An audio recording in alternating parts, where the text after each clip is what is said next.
I can't say when I will no longer have a tomorrow. The situation is dire. I doubt it can continue much longer before a small slip-up leads to a cascade that will sweep me off my feet and carry me to my untimely end. All because I was looking for a job, preferably one that would have me avoid customers and wake up at dusk. I've never been the best at socializing, not in school, not in previous work experiences, so one that would be in the dead of night and away from people seemed to be the most ideal of what I could achieve. But that didn't stop me from slapping my application down to anything I could find.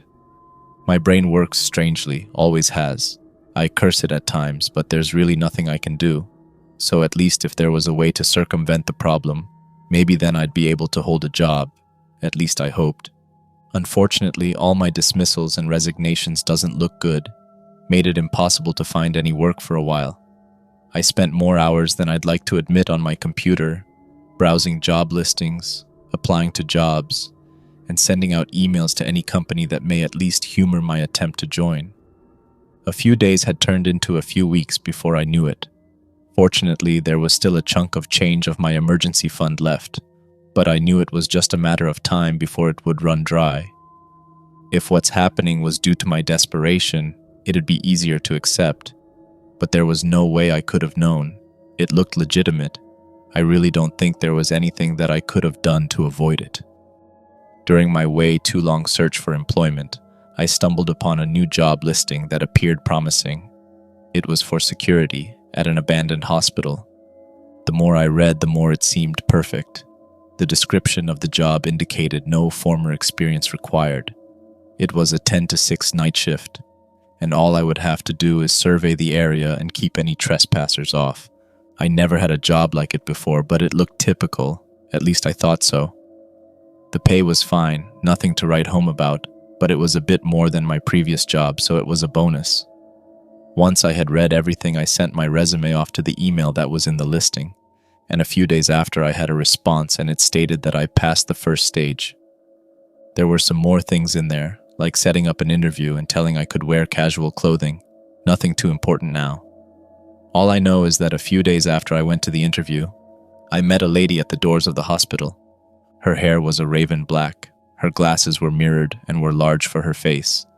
She wore a white shirt and jeans. She seemed tired, but I could tell her smiling was an attempt to mask it. Her smile was slightly creepy, too wide, but I needed a job and insulting the interviewer really didn't seem too bright. She asked me for my name, which I promptly gave. We went into the reception area, and the interview went by in a flash. She told me it was more of a formality than anything.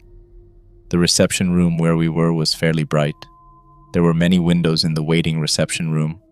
I could see dust hanging in the air illuminated by the light passing through the window. It certainly did look abandoned, or at the very least not cared for.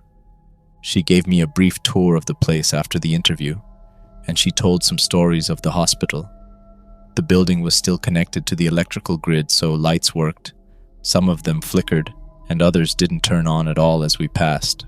But for the most part, the lights stayed a steady, dullish white as they hummed. After a short stroll, we arrived at the office where the camera system was set up, and next we went to some of the floors. Others were strangely clean, while others looked as if a bomb went off. We had skipped a few floors in the building, but she told me they were more or less the same as the others. I could see cameras in the corner of many of the halls and rooms. Some swept side to side slowly. There was one peculiar one that looked as if it was torn off. I asked the lady about it, and she told me people have been coming in here and vandalizing the area. It was the reason why they were hiring. Made sense, the building wasn't derelict by any means. They probably wanted to sell it later on and not have to fix things. As our footsteps echoed through the halls, she gave some background on the hospital. It had lost funding. There was some scandal with the prescribing of medication as well as other things, and that led to it shutting down. I saw her face grow sullen as she spoke of it, as if there was a bit more to it, like she was related to it somehow. But it was obvious even to me she wasn't going to talk about it anymore. I probably should have pressed, but no point in thinking about it now. She hadn't told me much more about the job during the tour and became oddly quiet after her account of what happened to the hospital. The only other thing she mentioned was that I could use the elevators since they were regularly still inspected. Eventually, we landed back into the reception room. She asked when I would be ready to start, and I responded with as soon as possible. She told me that the uniform would be waiting for me in the office tomorrow, and left. That was that. I went home, then slept. The next day I was anxious to start, but also excited. Finally, a new opportunity. One where my difficulty with people wouldn't ruin anything. The sun began to shrink onto the horizon, and I went in my car and drove to the hospital. I can still remember thinking of how long it had been since I saw the sunset. I was usually sleeping by then. It was a nice sight, all the purples and pinks. I arrived at the hospital before long. The atmosphere was different compared to the day. The air was cooler, and my anxiety had gone up, but I just chalked it to the first day on the job jitters. I mean, it's not strange to feel that way when starting a new job. As I entered the building, it felt as if I had passed through something viscous. It's hard to describe. It was like a feeling of something slime-like, encapsulating my body as I pushed through it. Yet when I went fully, though, the feeling vanished just as quickly as it came. It was only for a brief moment, short enough to have me question whether I really felt it or not. I took it as just another thing of anxiety of starting a new job and pushed onwards into the building and into the reception room. I recall thinking, things really do have a different atmosphere without daylight. It seemed more heavy. Lights flickered on as I passed through the hallways. The plastic on the stretchers along the wall reflected warped images of the things around it. The walls looked different from yesterday. I could have sworn the wall was divided into two colors, but now it was only a white that appeared gray, with all the dust coating it. It must have been another hall I was thinking of, but I could have sworn they were all the same design, so perhaps my memory just was messed up. I only looked at it maybe one time after all, and my concentration was being drawn to the lady's explanations of the hospital as we walked around. I entered the security office and saw there was a notebook resting on top of the keyboard on the desk. There were no markings indicating what it was for, but I assumed it was left for me. Maybe some words encouragement or something she forgot to mention. I flicked the light on in the office. They were the only lights that seemed to have been replaced recently. They were bright and I winced a bit as they burst to life in their full, eye-blinding glory. Once my eyes adjusted, I saw my security outfit on the wall hanger, seemingly just a black sweater with security written on the front. The sweater was slightly too large for me. I slipped it on and the sleeves went all the way down to my fingers. I rolled them up to my wrists, and when it was all said and done, I went to the desk and sat in the chair. The screens of the camera system were off, so I turned them on one by one. I was expecting to see images of the hallway like before, but all that appeared was static. I sighed, then decided I'd deal with it soon after I checked the notebook. Could be some important notes that the lady forgot to mention after all. Opening the notebook revealed one singular passage. When the walls cry, run to the elevator and get between floors. I sat there blinking blankly, processing why in the world would that be left for me. Maybe some bad pipes in the walls, but it didn't make sense to go to the elevators for that. So maybe it was a prank. Maybe the cameras not working was part of it. Well, I knew that if the walls did cry, I'd at least know what to do. If something paranormal happens, I've seen enough stories to know to just listen to the rules day one. No harm in being superstitious, and it did seem the perfect environment for that kind of thing when I thought about it. I had wondered if the prank was played before. I pulled out my phone to check online, but surprise, surprise, no data, no internet. I began to feel I was the star of some horror film. It definitely didn't help the anxiety, though now that fear has been plucked for some odd reason, I feel frustration more than anything now. Maybe dealing with it constantly is grinding it down. Sitting around wasn't helping, so I thought it best to make my way to the reception room and step outside. Surely I could just step out, get data, and see what's going on. The air was colder. Not like a fog of breath cold, but enough to where, without the sweater I just got from the office, I'd be shivering. The place was looking worse and sounding more and more like a horror film, and I didn't want to take part in any of it. I made it to the entrance and tried the door, but to no one's surprise it was locked, or at least jammed. I debated on breaking a window, and after some thought I decided that it'd be better than staying here with all the red flags that kept popping up. Didn't want to die that much and wasn't keen on witnessing the walls crying. I mean, sure sounded interesting, but can't say I wanted to learn what it entailed. Grabbing a chair from the reception room, I threw it at the window, only to find it bouncing back like a rubber ball when it hit the window. I stared down at the chair and pursed my lips and stared for a while. Nothing I could really do except sigh and just accept the situation. The only thing I can remember in that moment is my mind thinking, well, this sucks. If there was no escaping, then I thought I might as well fix the cameras. If they were fixed, I wouldn't have to worry about every corner and hall that I don't see. So that was the plan. Sure, staying in the office sounded peachy, but if I didn't know what was going on around and I had to go somewhere, I thought that'd be considerably worse. It didn't take long before the problem with the cameras became obvious. When I reached one, I saw they were no longer plugged in. Whatever cord that was supposed to give the live feed was disconnected. Bright side at the time, there was a stretcher I could just move close enough to the camera so I could plug it back in.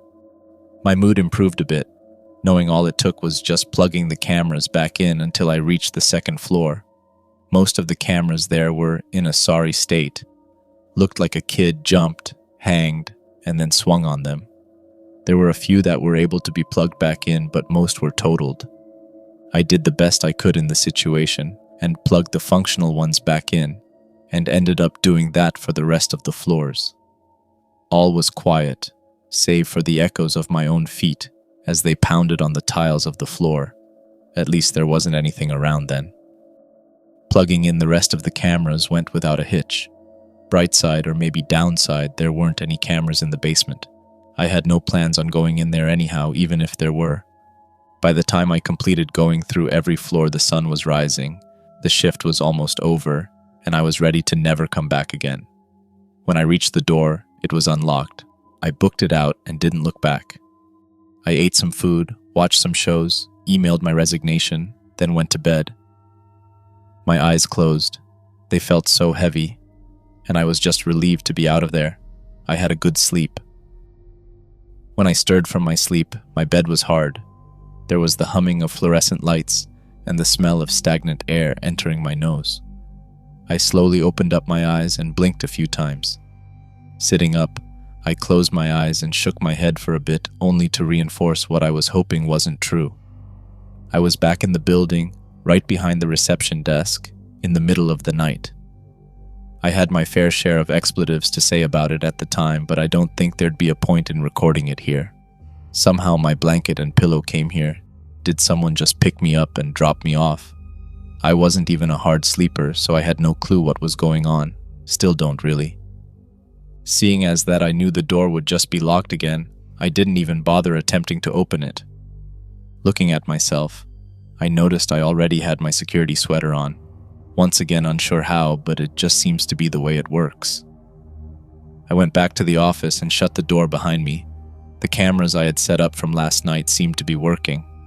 There was nothing abnormal in the cameras. Everything looked like it should, which is nothing. The notebook was once again on top of the keyboard and closed. I opened it to see some new writing. The writing was a mix of cursive and print, and seemed to be in a completely different style than what was written first. The note said, "Never enter the basement, but if you do, never open your eyes." Not like I was going to. You never go to the basement. That's like 101. That night was uneventful. I sat in the room and twiddled my thumbs. Had some games on my phone that I could play without any data at least. Days kept going, and every time I was sent back here, I chained myself to my bed, but still woke up in the hospital. I went to the police, but when I did, I blacked out and once again was in the hospital. I tried to threaten a cop to get taken in, but I blacked out again, and you guessed it, I was back in the hospital. There seemed to be nothing I could do to get me out of this situation, like something was watching my every move and ensuring I was playing their game. To top it all off, every night a new rule was added. If you hear a laughing child, run into an even number room. Never enter room 307. Leave the office no later than 12 and don't return until 2 at the earliest. If you hear a child's cry, hum a lullaby until it stops. If a man is on the camera feed, turn the screen he is on and off. If you hear stomping on the floor above, lie on a stretcher and close your eyes until it stops. If you are in the elevator and see someone, put your head down and stare at the corner. Don't react to anything she does. Rules just kept coming and coming, all seemingly from different people. Those aren't even the annoying ones. For the longest time, none of those ever happened, and since most of those were reactive, they weren't a problem at the time. The specific ones came later. I began to let my guard down after all the uneventfulness of the night. It was 2 weeks in when I began to see and hear things for the first time. It was 1 a.m, so I was walking around the halls, waiting until I could return to the office where it felt safest. I even brought a stretcher in there just in case. Put it right below the wall hanger. I also had to plug in the cameras again for the office, since every now and then, when I awoke in this cursed place, a lot of them would be unplugged, though it's a lot better than them being wrecked and not usable at all, I have to say. The temperature of the air began to drop to freezing. The lights above me began to flicker. I could feel my chest tighten. I thought I had gotten used to what was happening, but I wasn't. There was an echoing laughter in the distance. The rule popped into my head, and I rushed to a patient room. The door creaked as it opened, and I could hear the laughter gaining volume. And now and there was a ball bouncing on the floor. It sounded as if it was sprinting here. I threw myself into the room, then kicked the door shut with a thud. After a moment, a knock went on the door. I held my breath. The knock just kept coming. Then the knock turned into a bang and then a smash. I feared the door would splinter. My eyes were closed for who knows how long. I only opened them when I felt dampness on my cheek. Slowly, I raised my head to see something in the dim light staring at me. Black holes where eye sockets should be, pale skin, and the jaw seemed dislocated. I jumped up and noticed that behind her, liquid was coming out of the walls. It's hard to understand what one feels in that moment. When everything is crashing down, all I thought of was the elevator. I didn't even care about what was in front of me. My mind just flipped a switch and the fear was gone for a time. I moved away from whatever it was. Turning my back to it felt so wrong, but I just did it. The knocking had stopped, so I threw the door open and ran towards the elevator. The liquid on the floor was rising, and it felt as if it was grabbing me and holding onto my feet and legs. I swear I could feel hands underneath that shiny black liquid that I assumed was supposed to be tears. The elevator was just on the end of the hallway, but whatever it was rising so quickly. I made it to the elevator with the liquid reaching all the way to my knees. The door opened, but the liquid didn't fall inside, as if there was some invisible barrier, or as if it was preventing itself from moving inside. As I pushed myself out of the liquid, it seemed to be pulsating. Some weird light moving through it. I could see the light trailing all the way to the other side of the hallway and fading away.